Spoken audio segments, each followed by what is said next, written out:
Ako po si James Marcalianza, DT operator ng 60cm Shirt Plan Luna Plaza. Nagamit po ito ng 6 na beses sa isang linggo na may total run na 192 meters.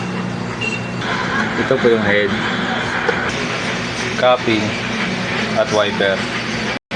Ganito na po yung tamang pag-head clean. Tapos mag-head clean, panatiling punasan ng capping.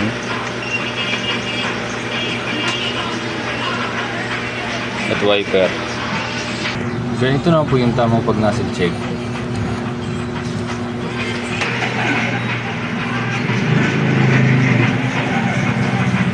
Buo ng po siya. Ito po yung waste tank, kakapalit lang po nito kahapon.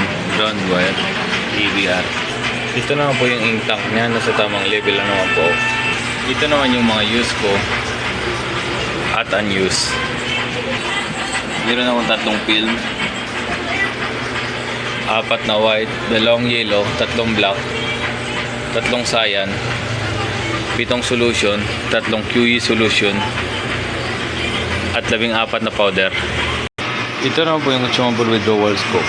GT film, white, yellow, black, magenta,